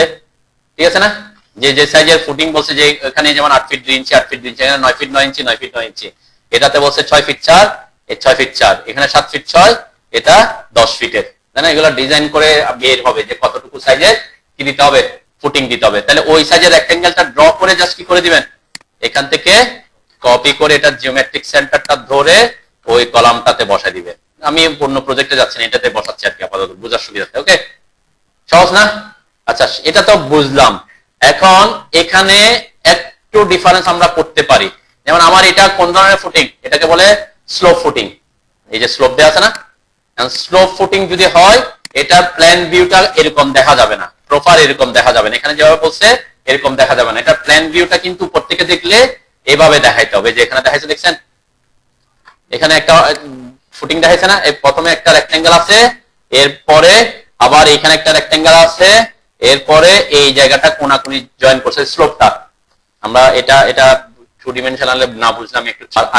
এই যে আইসোলেটেড ফুটিং, একটা কলামের জন্য একটা ফুটিং, এবং এই ফুটিংটার এখানে যেটা আছে সেটা অন্য কেস। আমরা যেটা পাইছি সেটাতে হচ্ছে ও একটু বেশি এদিকে বেশি করে রাখছে। অ্যাকচুয়ালি নরমালি এখানে একটা অংশ থাকতেছে, তারপরে এখান থেকে স্লোপটা আসতেছে, তাই না? তাহলে স্লোপ বুঝাইতে হলে এরকম একটা কোনাকুনি স্লোপ, তো চারদিক থেকে স্লোপটা আসতেছে, তাহলে এরকম স্লোপে এসে যে কোনো একটা লাইনের মতো দেখা যাচ্ছে না, এইটা আমরা ওখানে দেখাবো। এরকম যদি কোনো একটা ফুটিং স্লোপ ফুটিং হয়, এটাকে বলে স্টেপ ফুটিং। স্টেপ ফুটিং সাধারণত খুব কম ইউজ করা হয়। ঠিক আছে, মানে স্টেপ, কারণ এটা শাটারিং করতে করতে কি আবার এখানে একটা শাটারিং দিতে হবে, এখানে একটা শাটারিং দিতে হবে, কাট দিতে হবে আর কি। তাহলে এটা কষ্ট, সেজন্য এটা ফলো করে না। যতটুকু পর্যন্ত পাঞ্চিং স্টেজ থাকে তারপর থেকে এটা কি করে দেয়, স্লোপ করে দেয় আর কি। এটা আমাদের দেশে বেশি ইউজ হয় স্লোপ ফুটিংটা যদি করে থাকে, ইকোনমিক করার জন্য। যে ডিজাইনার এগুলা বুঝে সে স্লোপ ফুটিং করে দিবে আর কি। ঠিক আছে, তাহলে এটার প্ল্যান ভিউটা দেখতে কিরকম দেখা যাবে, এরকম দেখা যাবে। ঠিক আছে, উপর থেকে যদি দেখি, তাই না? এই যে চারটা কোণা, তারপরে ওই যে প্যাডেস্ট যেটা চারদিকে বের হচ্ছে, এরপরে মাঝখানে একটা কলাম থাকবে, এই তো নাকি? তাহলে এটা কিভাবে আঁকবেন, খুব সিম্পল। আমি যেটা আঁকছি এটার মধ্যেই দেখাইতে পারে যে এটা, তাই না? যেমন এই যে এটা আঁকছি, আমি সাপোজ এটাকে অন্য একটাতে দেখাই, কপি করে মনে করলাম এটা এখানে আছে। তাহলে এখানে যদি স্লোপ ফুটিং হয়, জাস্ট আপনাকে করতে হবে যেটা, সেটা হচ্ছে এই কলাম থেকে আপনার যে অংশটা বাইরের দিকে যাবে এটা কিন্তু বলে দেয়া থাকবে ড্রয়িং এ। যে ডিজাইনার সে আপনাকে বলে দিবে কতটুকু। এখানে আমার এখানে কিন্তু বলে দেয়া আছে কত ফিট, এখানে টি বলছে, টি টি টি বলছে। এই টির ব্যাপারে সে আবার ব্যাখ্যা আছে। টি সমান কি, কোথায় লিখছে, এই যে টি এখানে দেখছেন, এই যে টি। এল মানে কি, এই যে এখানে এই ফুটিংটার দৈর্ঘ্য প্রস্থের কথা বলছে, এল। এল হচ্ছে এই দিকেরটাকে এল বলছে, এই দিকেরটাকে বি বলছে। এই যে কোথায় লেখা আছে বি, বি লিখছে, এই যে বি। ঠিক আছে, এল আর বি এগুলা কিন্তু একটা চার্ট করে দিছে আর কি। এখানে সে কোনো কিছু দেখা নাই, প্রত্যেকটা ফুটিং এর জন্য শুধুমাত্র একটা চিত্র আঁকছে, আলাদা আলাদা করে কি করে নাই। এখানে অনেকগুলো ফুটিং, অনেক সাইজের ফুটিং না, তাহলে অনেক সাইজের ফুটিং আপনি প্রত্যেকটার জন্য আলাদা আলাদা করে ড্রয়িং চেক করতে হচ্ছে না। কি করছে টেকনিক, এটা কিন্তু একটা টেকনিক। ড্রয়িং করছে কয়টা? একটা। এই ড্রয়িং এর মধ্যে এখানে মানটা বলে নাই, কি বলছে, কি লিখছে এখানে এল লিখছে, এখানে কি লিখছে বি লিখছে, এখানে কি লিখছে টি লিখছে, এখানে টি, এখানে এস লিখছে। ঠিক আছে, তাহলে এটা প্রত্যেকটা কলামের জন্য এইভাবে ড্রয়িংটা হবে, কিন্তু মানগুলা ভিন্ন ভিন্ন হবে। তাহলে মানগুলা ভিন্ন ভিন্ন হওয়ার জন্য এই চারটা করে দিয়েছে। তাহলে যে দেখেন F1 এর দৈর্ঘ্য কত 6 ফিট 4 ইঞ্চি, বি 6 ফিট 4 ইঞ্চি, টি এই যে টি এর মান কত ইঞ্চি এখানে 12, এস কত 4, এস কোনটা, এস হচ্ছে এই জায়গাটা, এই যে এই ডেপথটা, এখান থেকে এখানে কতটুকু নিচের দিকে এসে স্লোপটা হচ্ছে। ক্লিয়ার? তাহলে একটা এই চিত্র একটা দিয়ে আপনি ওই প্রজেক্টের সকল ইন্ডিভিজুয়াল ফুটিং এ কি করে দিতে পারতেছেন, ইজিলি করতে পারতেছেন। কিন্তু ফাইল ক্যাপের ক্ষেত্রে আমাদেরকে কি করতে হচ্ছে, আলাদা আলাদা আলাদা ফাইল ক্যাপের অনুযায়ী আলাদা আলাদা করছে না, এখানে তাহলে কি করতে হচ্ছে, একটা দিয়ে আপনি কি করে দিতে পারতেছেন, ড্রয়িংটা দেখাই দিতে পারতেছেন। আপনি যদি আলাদা আলাদা করতে যান সেটাও করতে পারেন। যেমন এখানে রেইনফোর্সমেন্টের ক্ষেত্রে কোনো কিছু বলে না, কি বলছে R2 R1, কেন, কারণ আমি একটা ড্রয়িং করছি, তাহলে প্রত্যেকটা প্রত্যেকটা ফুটিং এ তো আলাদা আলাদা থাকবে। তাহলে R1 R2 তখন দেখতে হবে যে ফুটিং এর রড কোনটা হবে, যে R1 16 mm 6 ইঞ্চি পর পর বসবে, আর R2 মানে 16 mm 6 ইঞ্চি পর পর বসবে, সেম বসবে আর কি। ঠিক আছে, আচ্ছা তাহলে এই যে আমরা প্ল্যান আঁকার সময় কি করতে হবে আমাকে, এখানে জাস্ট আমরা এই প্রত্যেকটা ফুটিং এর জন্য কিন্তু তাহলে টি এর মান কি আলাদা আলাদা না, তাহলে প্রত্যেকটা ফুটিং এ যেমন টি এর মান আলাদা, যেমন এই ফুটিং আমি এখানে দেখাই তাহলে একটু সুবিধা হবে, যেহেতু এগুলোর সাথে এটা রিলেশন আছে। এখানে আমি কপি করে আপাতত আপনারা এগুলো দেখলেই পারবেন, আমি ছবিটা দিয়ে দিব, তাহলে আপনার মানে ড্রয়িং ফাইলটা দিয়ে দেবো, আপনার বাসায় এটা করবেন। এই যে এখানে দেখেন, তাহলে এভাবে আঁকবো না, একটু প্রফেশনাল হইতে হলে আপনি কি করতে পারেন, যেমন এটা কোন ফুটিং F1 এর ক্ষেত্রে টি এর মান কত 12 ইঞ্চি। তখন আপনি প্ল্যান ভিউতে কি করবেন, এই যে কলাম যেটা আছে, এই যে কলাম, এখানে কলামটাকে আপনি অফসেট করবেন, ও এন্টার কত ইঞ্চি 12 এন্টার করে এই যে কলামটাকে সিলেক্ট করে বাইরের দিকে অফসেট করলাম। ঠিক আছে, এটা কিন্তু এই কলামের জন্য এটাই। ওকে, আমি একটু এগুলা ডিলিট করে রাখি, তাহলে এটা হইলে তো হচ্ছে না। তারপর আমাকে স্লোপ ফুটিং এর জন্য কি করতে হবে, এখান থেকে এখানে, এখান থেকে এখানে, এখান থেকে এখানে 4টা লাইন টেনে দিবেন। ঠিক আছে, তাহলে লাইন কমান্ডে গিয়ে এই কোণা থেকে এই কোণায়, এরপর এই কোণা থেকে এই কোণায়, এরপর এই কোণা থেকে এই কোণাতে, এরপর এই কোণা থেকে এই কোণায়। ঠিক আছে, তাহলে দেখেন এখন এই প্ল্যান ভিউ থেকে আমরা বুঝতে পারবো যে এটা কোন ধরনের footing, slow footing, individual slow footing. কিন্তু এটা থেকে কি বোঝা যাচ্ছিল তখন না। তো অ্যাকচুয়ালি আমরা এই প্ল্যানের ক্ষেত্রে এভাবে, তাহলে কি করবেন আপনি যখন লেআউট করবেন এইভাবে করে দিবেন স্লো ফুটিং এর জন্য, আমি যেভাবে করছি। তাহলে আমি আরেকটা দেখাই একটু, যে এটা F9 বলতে footing 9 number footing, 9 number footing কোনটা, এই যেটা 9 নাম্বার ফুটিং এর F9 এ আমি আসলাম, এই যে F9 এর SN টি এর মান কত 16। তাহলে আমরা কি করব, এখানে যে F9 যেটা আছে এটাতে, এটা কিন্তু 16 মানটা কার থেকে, কলাম থেকে 16 ইঞ্চি, তাই না, কলাম থেকে চারপাশে কিন্তু 16 ইঞ্চি করে থাকবে। তাহলে কি করবো, জাস্ট ও এন্টার 16 এন্টার, এটাকে সিলেক্ট করে হ্যাস্ত না বাইরের দিকে করলাম। ওকে, ঠিক সেম এখানে কি করে দিব, লাইন নিয়ে এই কোণা থেকে এই কোণায়, এরপর এই কোণা থেকে এই কোণাটাতে, এই কোণাটা থেকে এই কোণাটাতে, এই কোণা থেকে আমি স্পেস বার দিয়ে আবার লাইন কমান্ডে ঢুকে যাচ্ছে আর কি, তাই না। তাহলে এখন এই ছবি দেখে বুঝতে পারবো কি এই ফুটিংটা কি স্লো ফুটিং। ক্লিয়ার? এটা একটা টেকনিক আপনারা ইউজ করতে পারেন যদি ইন্ডিভিজুয়াল ফুটিং না হয়ে আপনাকে কি করতে হয়, স্লো ফুটিং করতে হয় আর কি। ঠিক আছে, আচ্ছা এটার ব্যাপারে আমরা বুঝলামই। তাহলে এখানেও প্ল্যান ভিউতে এটা দেখা যাচ্ছে, আর এখানে প্ল্যান ভিউতে দুইটা রড আছে, দেখেন এটাও আমি একটু বুঝাই যে যাতে আঁকতে পারেন, এই যেখানে দুইটা জাস্ট রড আছে, তাই না। কেন, আমি এখান থেকে বের করতেছি এটাকে, ওই প্ল্যানটাকে এখান থেকে বের করে দেখাচ্ছি, এটা হচ্ছে আমার প্ল্যান ভিউটা ধরলাম। ঠিক আছে, এখানে কলাম আছে না, কলাম সমান বের করে, তাহলে একটু বুঝতে সুবিধা হবে। আমরা কিন্তু আঁকতেছি না, কিন্তু একবারই করছি, ওখান থেকে কপি করে প্ল্যান ভিউটা এঁকে ফেলতেছি। দেখেন ওখান থেকে কপি করে আমি বের করে নিলাম, এই যে এটার মতো আঁকার জন্য আর কি। ঠিক আছে, এটার মতো আঁকার জন্য এদের সাথে আমাদের স্কেল মিলতেছে, আমরা কিন্তু স্কেলে করতেছি সব, এটা স্কেল 1:1 এ নাই আর কি, ও বড় করে ফেলছে বা বড় করে রাখছে, আমরা বড় করে রাখার দরকার নেই, যেভাবে স্কেলে আছে একদম এখান থেকে আমরা বের করলাম। ওকে, দেন এখানে সে রড দেখাইছে কয়টা, এই যে এখানে একটা রড, এরপর একটা রড, এরপরে এদিকে একটা রড, এদিকে একটা রড, তাই না? আমরা বলছিলাম এটা কিন্তু বোথ ডিরেকশনে যাবে, লেয়ার একটা, কিন্তু কয় ডিরেকশনে রড যাবে, এই ডিরেকশনে রড যাবে, এই ডিরেকশনে রড আসবে, ঠিক আছে? এই কারণে এখানে জাস্ট দুইটা লাইন দেখাই দিলে পারেন আপনি। এখান থেকে আমি আমরা এখান থেকে একটু ট্র্যাকিং করে ভিতরে আসলাম, এরপরে ক্লিক করে সোজা এখানে আসলাম, এরপর আবার এদিকেরটা যদি দেখাতে চাই এখানে মাউস এনে ট্র্যাকিং করে আমি ট্র্যাকিং করে একটু ভিতরে আসলাম, এরপর এখানে সোজা এসে পারপেন্ডিকুলার স্ন্যাপ করলাম। ওকে, দুইটা রড আমরা রডের লেয়ারে রাখবেন। ওকে, রড কি একদম বেজের বাইরের দিকে লেগে থাকবে? লেগে থাকবে না। কাভারিং কত দিতে হবে? 3 ইঞ্চি, যেহেতু ফুটিং এর ক্ষেত্রে কাভারিং হবে কয় ইঞ্চি? মিনিমাম 3 ইঞ্চি। তখন এটাকে ধরে এখান থেকে ভিতরের দিকে, আমরা এগুলা শিখছিলাম তাই না, গ্রিপ পয়েন্টটা ধরে ভিতরের দিকে 3 করে এন্টার করবেন, তাহলে 3 ইঞ্চি ভিতরে চলে আসবে, তাই না? এরপর এটা এই পাশ থেকে ধরে গ্রিপ পয়েন্টটা ধরে ভিতরের দিকে এনে 3 লিখে এন্টার করবেন, ঠিক আছে? ঠিক সেম প্রসেস এটাতেও ফলো করবেন। গ্রিপ পয়েন্টটা ধরে ভিতরের দিকে 3 লিখে এন্টার করলাম, এই গ্রিপ পয়েন্টটা ধরে ভিতরের দিকে এনে 3 লিখে এন্টার করলাম, তাহলে 3 ইঞ্চি ভিতরের দিকে চলে আসছে। দেখেন এই যে এই লাইন, এগুলা। এখন এখানে এটা না দেখাইলে হয় কেন?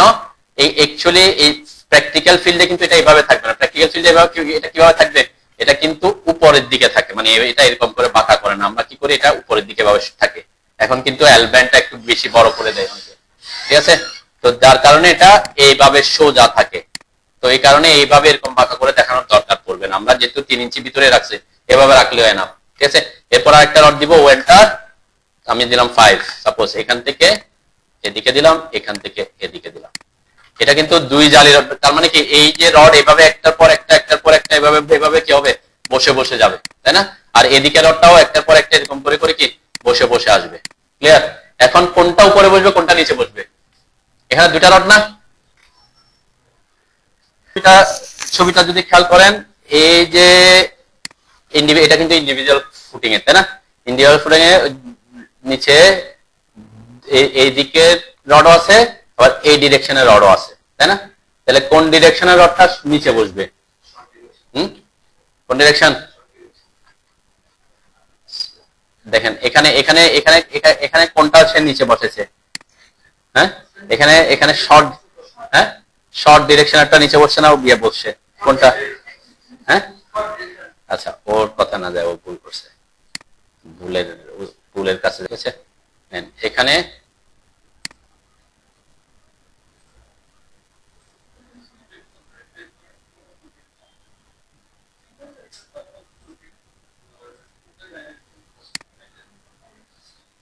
এখানে কি লিখছে?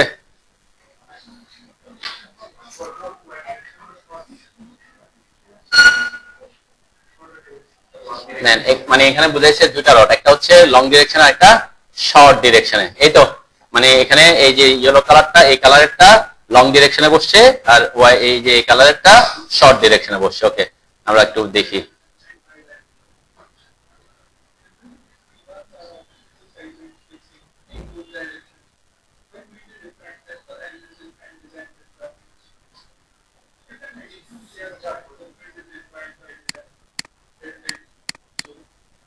কথাটা আসে নাই, তাই না? কোনটা উপরে বসবে কোনটা নিচে বসবে এই ব্যাপারটা ওর ভিডিওতে আসে নাই। আরেকটাতে যায়,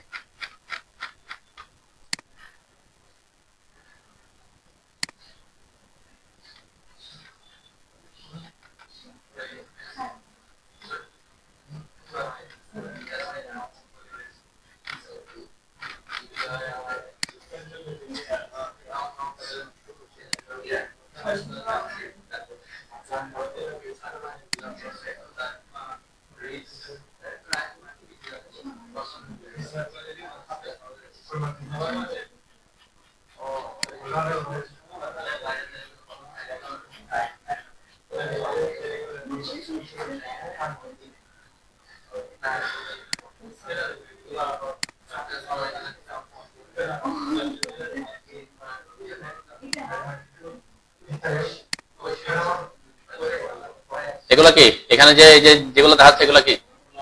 হ্যাঁ, কভার ব্লক, তাই না? কভার ব্লক ইউজ করতে চাই, ঠিক আছে?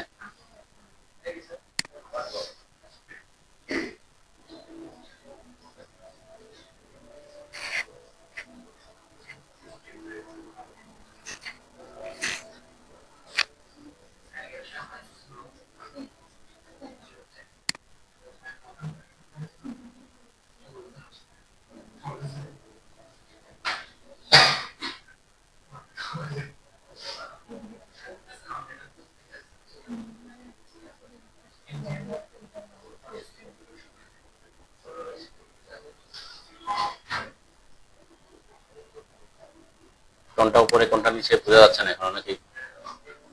আচ্ছা এখানে বোঝা যাচ্ছে না, এখানে ও কোনটা দিছে, শর্ট ডিরেকশনে দিছে না লং ডিরেকশনে দিছে? হ্যাঁ আচ্ছা এখানেও ভুল আছে। আচ্ছা যাক, আমি এদের এখানে না যাই, আমরা একটু আমি নিজে থেকে ইয়া করি আর কি। দেখেন এখানে একটা জিনিস যদিও ব্যাপার আছে কিছু, সেটা হচ্ছে কি আমরা বলছিলাম যে ক্যান্টিলিভার বিম, তাই না? ক্যান্টিলিভার বিমে এই যে এই অংশ থেকে এখানে ক্যান্টিলিভার বিম, এই পাশ থেকে এদিকে ক্যান্টিলিভার বিম, তাহলে দুই ডিরেকশন, কোন দিকে মোমেন্ট বেশি উৎপন্ন হবে? মোমেন্ট উৎপন্ন হবে বেশি কোন দিকে? বেন্ডিং মোমেন্টের সূত্র কি ক্যান্টিলিভার বিমের? সমবাহু বিস্তৃত লোড, যদি বিমের উপর সমবাহু বিস্তৃত লোড থাকে তাহলে ক্যান্টিলিভার বিমের ম্যাক্সিমাম বেন্ডিং মোমেন্টের সূত্র কি? ওমেগা এল স্কয়ার বাই 8 হচ্ছে সাধারণভাবে স্থাপিত বিমের। ক্যান্টিলিভার বিমের কত? হ্যাঁ 2 omega L square by 2। Cantilever beam হচ্ছে কি, এটা হচ্ছে বেন্ডিং ম্যাক্সিমাম বেন্ডিং মোমেন্ট। তাহলে এখানে দেখেন এই যে এটা হচ্ছে সমবাহু বিস্তৃত লোডের কত পরিমাণ লোড পড়ে, আর একটা আছে কি এল, অনলি এল। তাহলে ওইটা তো ফিক্স, লোড কি পরিমাণ আসবে, এক প্রতি মিটারে কত কেজি করে লোড পড়বে সেটা তো ফিক্স। শুধুমাত্র চেঞ্জ হচ্ছে কি এখানে, এখান থেকে এটার এল আর এখান থেকে এখানে এলটা ডিফারেন্স হচ্ছে, তাই না? তাহলে এই বেন্ডিং মোমেন্টের মান কোনটার বড় আসবে? এদিক থেকে এইখানে থেকে এখানের এটার এল যদি বড় হয় এই পাশ থেকে, তাহলে এই পাশে বেন্ডিং মোমেন্ট বেশি উৎপন্ন হবে, তাই না? আর যদি এটার এল এর থেকে বড় হয় তাহলে এখানে বেন্ডিং মোমেন্ট বেশি উৎপন্ন হবে, তাই না?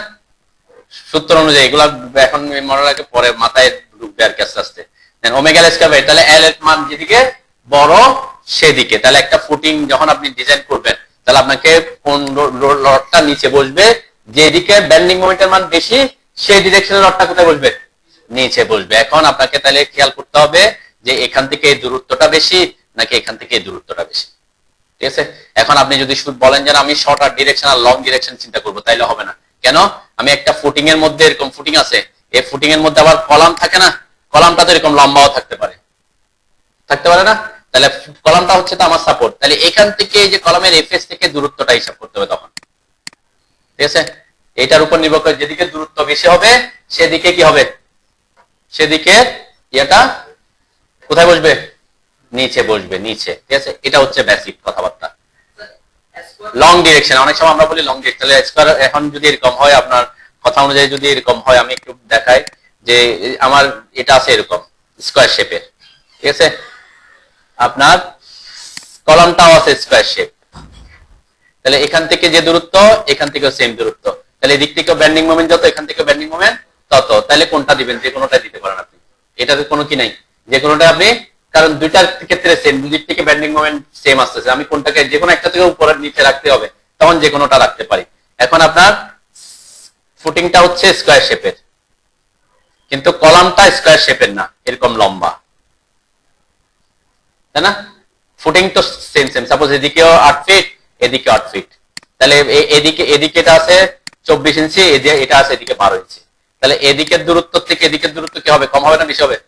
কম হবে। তাহলে দূরত্ব যেদিকে কম এদিকে বেন্ডিং মোমেন্টের মান কি হবে? কম হবে। তাহলে দূরত্ব এদিকে বেশি, বেন্ডিং মোমেন্টের মান এদিকে বেশি হবে, তাহলে এই দিকের ডিরেকশনের রডটা কোথায় বসবে? নিচে বসবে। ক্লিয়ার? এটা হচ্ছে একটা টেকনিক্যাল ফিল্ডের ব্যাপারে কথাবার্তা। ওকে, তাহলে এখানে যদি আমরা এই জন্য এই যে ডিটেইলিং করার সময় এটা বোঝা না গেলে আমরা সাধারণত করি কি, এই যে দেখেন এখানে আমরা সাধারণত এটাকে এখান থেকে দূরত্ব যদি বেশি হয় তাহলে ওইটা নিচে বসবে, আবার এদিক থেকে এদিক দূরত্ব যদি বেশি হয় ওইটা নিচে বসবে। ক্লিয়ার? ওই ডিরেকশনটা। এখন এটা রাখতে পারবে নাকি? এটা এঁকে ফেলছে অলরেডি, আমি জাস্ট অফসেট করে এঁকে দিছি, আর এখানে সে এক্সট্রা কি করছে, ওই যে মাপগুলা দেখা দিচ্ছে। এখানে একটা ইনফরমেশন তারা দিছে, যদি আমাদের দেশে এটা ফলো করে না, যে একটা রডকে এখান থেকে এই যে রড, এটা কত কি লিখছে, 0.12 বি, এই বিটা কি এখানে লেখা আছে বি, যে বি এই পরিমাণ কম দিছে। অ্যাকচুয়ালি আমাদের দেশে এটা ফলো করে না, আমাদের দেশে কি করে প্রত্যেক সবগুলা রড সেম সেম রাখে আর কি। এটা আমরা পারবেন তো নাকি? এটা আমি ছবি দিয়ে দিব, এটা সহ এইটার সহ আমি ছবিটা আপনাদের দিয়ে দিব। আরেকটা হচ্ছে ক্যাট ফাইলটা দিয়ে দিব এটার, এই কলাম লেআউটের। কলাম লেআউট থেকে আপনারা কি করবেন, এই ফুটিং গুলা এরকম করে আঁকবেন, এই যে যেহেতু স্লো ফুটিং সব, তাহলে এই ফুটিং লেআউটটা কিভাবে আঁকবেন, এইভাবে আঁকবেন। এই ফুটিং লেআউট এখান থেকে মাপগুলা নিয়ে নিয়ে আমি এটা জাস্ট এটা দিব শুধুমাত্র পিডিএফ, এটা দিব আপনাদের ক্যাট ফাইল। ক্লিয়ার? তাহলে ইন্ডিভিজুয়াল কলাম ফুটিং তো বুঝতে পারছেন নাকি?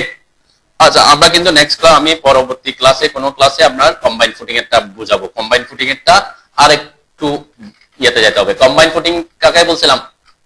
কম্বাইন ফুটিং কাকে বলছিলাম? যদি দুই এর অধিক কলাম একসাথে, যেমন দুইটা কলাম, চারটা কলাম, যদি একসাথে পুরো প্রজেক্টের সবগুলোকে একসাথে করা হয়, তখন কি বলে এটাকে? ম্যাট বা র‍্যাপ ফাউন্ডেশন, তাই না? তো এটা আলাদা জিনিস। তাহলে কম্বাইন ফুটিং এর রেইনফোর্সমেন্ট ডিটেইলিং কিসের মতো দেখা হচ্ছে? ফাইল ক্যাপের মতো দেখা যাচ্ছে না? কম্বাইন ফুটিং এ কিন্তু কোন লেয়ার আসবে? বোথ লেয়ারে আসবে, দুই লেয়ারে, বটমে আসবে, টপে আসবে। কেন বটম টপ এটা আমি পরে বলবো। আঁকতে পারবেন, এগুলো আমরা অলরেডি ফাইল ক্যাপে আঁকছি না, সেম ভাবে আঁকবো, কিন্তু আমি জাস্ট কোনটা কি হয় এটা ব্যাখ্যা দিব। আরেকটা হচ্ছে কম্বাইন ফুটিং যখন হয় তখন দেখেন এখানে একটা ছবি আঁকছে, আবার কম্বাইন ফুটিং এর জন্য এখানে আলাদা একটা ছবি দিছে, ঠিক আছে? তাহলে দুইটা করতে হচ্ছে, কেন দুইটা করতে হচ্ছে সেটা আমরা পরের ক্লাসে আলোচনা করবো। ওকে, এতটুকু পারবেন তো নাকি? এই কোন একটা ফুটিং এর লেআউট করতে হলে আপনাকে জাস্ট জানতে হবে এই যে ফাইল ক্যাপ মানে ফুটিংটার সাইজ কত, ইন্ডিভিজুয়াল ফুটিং হলে ইন্ডিভিজুয়াল ফুটিং এর সাইজ কত, জাস্ট ওই সাইজের আপনি রেক্টেঙ্গেল বা ইয়া হোক এখান থেকে এসে এখানে কি করে দিবেন, বসাই দিচ্ছি। ফাইল ক্যাপের ক্ষেত্রে আমি সেম কাজ করছি, তাই না?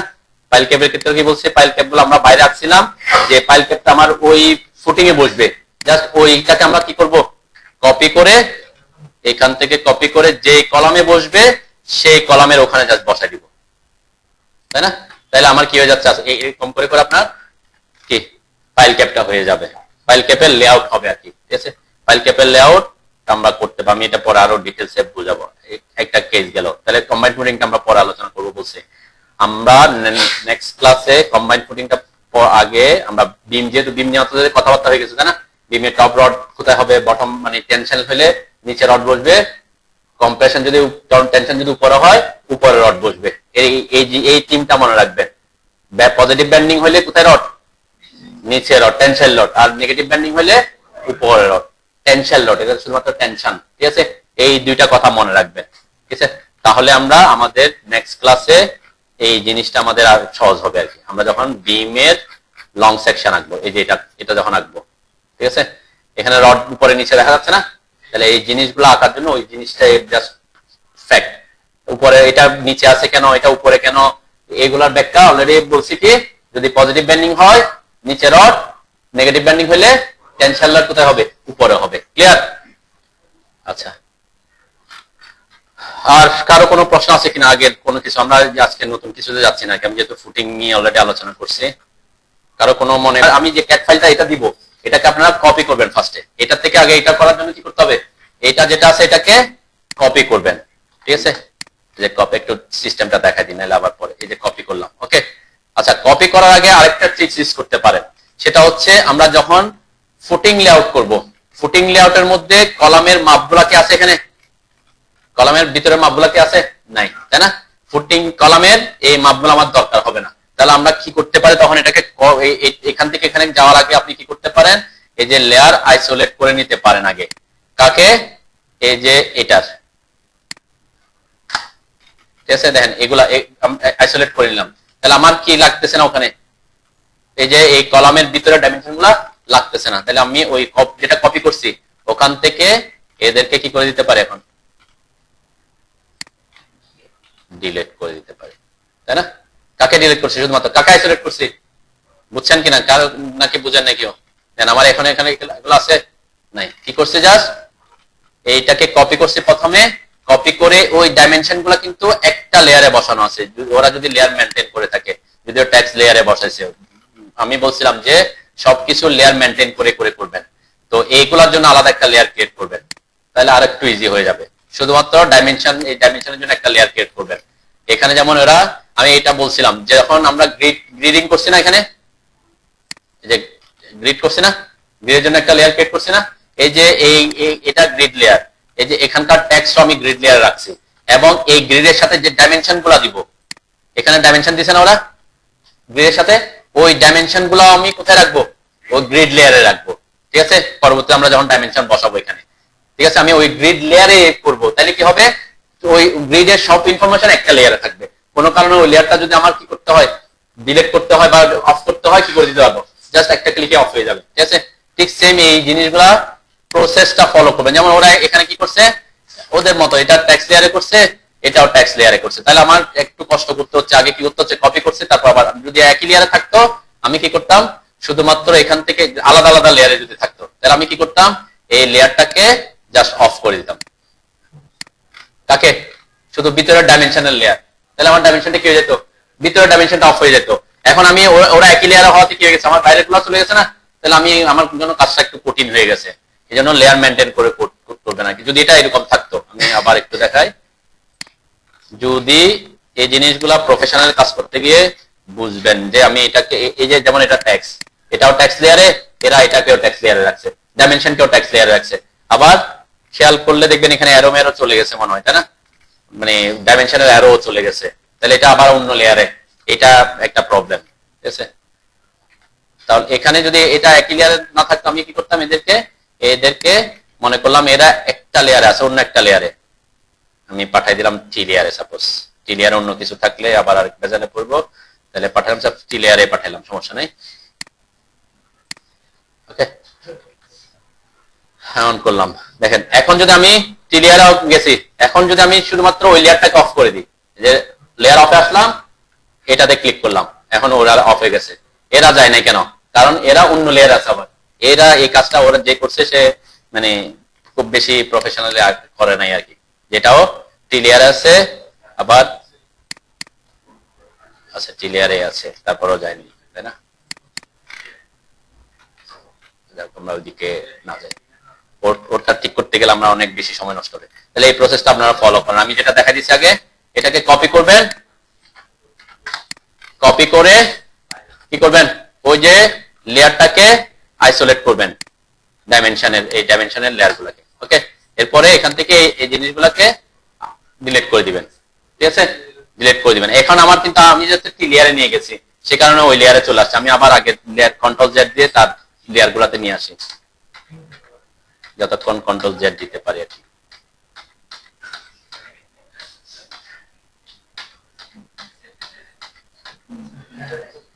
ওকে, আমি আগের জায়গায় চলে আসছি ওদের। এখন টেক্সট লেয়ারে আছে সব। তো এখান থেকে কপি করে উপরে রাখবেন, এরপরে লেয়ার অফ করে দিবেন অথবা লেয়ারকে আইসোলেট করবেন। এই যে লেয়ার আইসোলেটে ক্লিক করে এটাতে ক্লিক করে এন্টার দিলাম, তাহলে আমার এগুলা থাকলো। এদেরকে আমি জাস্ট ভিতরে কলামের যে মানগুলো আছে এদেরকে সিলেক্ট করে ডিলিট করে দিবেন, তারপর আনআইসোলেট করবেন। ঠিক আছে, আনআইসোলেট করলে ওগুলা থাকবে না। ঠিক আছে, এখন আমার শুধুমাত্র কি আছে, বাইরের ডাইমেনশন গুলো আছে, কলাম গুলো আছে। ওকে, আর কি চলে গেছে এখানে আমার গ্রিড গুলো আছে, এগুলো কিন্তু গ্রিড লাইন, সবুজ গুলা কিন্তু কি লাইন, গ্রিড লাইন। এর এখানে কিন্তু গ্রিড লাইন এগুলা। তা এখন এইটার উপরে কাজ করবেন, কলাম গুলা। কলামের সাইজ কত, কলামের সাইজ আপনি নিবেন এখান থেকে F1, এখানে কিন্তু লেখা, আমি এটা পিডিএফ দিয়ে দিব, F1 কোনটা F2 কোনটা, সেই অনুযায়ী আপনি আগে এই অনুযায়ী এই মাপগুলা দিয়ে আপনি আগে প্ল্যান এঁকে নেবেন। এই যে F1 কত কত 6 ফিট 4 6 ফিট 4, এরকম একটা রেক্টেঙ্গেল ড্র করে নেবেন। F1 এর জন্য কত 6 ফিট 4 ট্যাব 6 ফিট 4 এন্টার। ওকে, একটা আমার F1 গেল। F2 কত 8 ফিট 2 8 ফিট 2, তাহলে রেক্টেঙ্গেল কমান্ডে ঢুকলাম, আবার 8 ফিট 2 ট্যাব 8 ফিট 2 এন্টার। ঠিক আছে না, তাহলে F3 তে গেলাম। F3 কত 9 ফিট 9 9 ফিট 9, রেক্টেঙ্গেল কমান্ড এখানে কত 9 ফিট 9 9 ফিট 9, এভাবে করবেন। আচ্ছা, এটাকে আরেকটু সহজ ভাবে করতে পারবো কিনা আমরা বারবার রেক্টেঙ্গেল কমান্ডে ঢুকতেছি, আবার সাইজগুলো চেঞ্জ করতেছি, তাই না? এটাকে এই যে সাইজগুলো আমি কোনোভাবে চেঞ্জ করার কোনো অপশন আছে কিনা, কার মাথায় বুদ্ধি আছে কিনা দেখি। হ্যাঁ, অফসেট করা আছে, অফসেট করলে তো আর অফসেটই করতেছেন, কষ্টে করতেছেন। হ্যাঁ হ্যাঁ, আমি কপি করেন এরে করেন, আমি বলছি সাইজ চেঞ্জ করার কথা। যেমন আমি F5 বানাইতে চাচ্ছি, F5 এর এটা হচ্ছে কত 7 ফিট 6, এখানে হচ্ছে কি 10 ফিট, তাহলে আমি এগুলা তো আঁকছি, এটা কত আঁকছি আমি জানি না, এটা আমি কত আঁকছি জানি না, কিন্তু আমি এটাকে এই সাইজের বানাতে চাচ্ছি 7 ফিট 6 আর 10 ফিটের অথবা 8 ফিট বা 10 ফিটের। কিভাবে বানাতে পারি? আমরা করছি অলরেডি, অনেক কিছু দেখাইছি, কারো মাথায় আসতেছে কিনা? হ্যাঁ, আমরা যদি এটাকে সিলেক্ট করে প্রপার্টিসে আসি, একটু প্রপার্টিসে থেকে তার ভ্যালু শো করে কিনা, শো করে। এখানে কি কোনো ভ্যালু শো করতেছে পলিলাইনের? আছে? জিওমেট্রিতে দেখেন, vertex X Y, start segment 0 inch 0 inch 0 inch, area দেওয়া আছে, তাই না? এরিয়া দেওয়া আছে, লেন্থ হচ্ছে কি 39 ফিট, এটা ফিক্স হয়ে গেছে, তাই না? ফিক্স হয়ে গেছে না? তো কিভাবে হইলো, কিভাবে করবেন? হ্যাঁ, এটা একটা পদ্ধতি, আমি জাস্ট এটা সহজ পদ্ধতি, আমি জাস্ট পদ্ধতি আছে কিনা দেখাচ্ছি আর কি। যেমন এটা আমরা আঁকছি কত, আমি যেমন আমি কিন্তু কপি করে বসাইছি পাশাপাশি, তাই না? কপি করে পাশাপাশি বসাইছি 9 ফিট 9, আর এটা 9 ফিট 9, আর আমার বানাইতে হবে কত? 10 ফিট 10। কোন দিকে 10 ফিট বানাবো? এইদিকে 10 ফিট 10 বানাবো।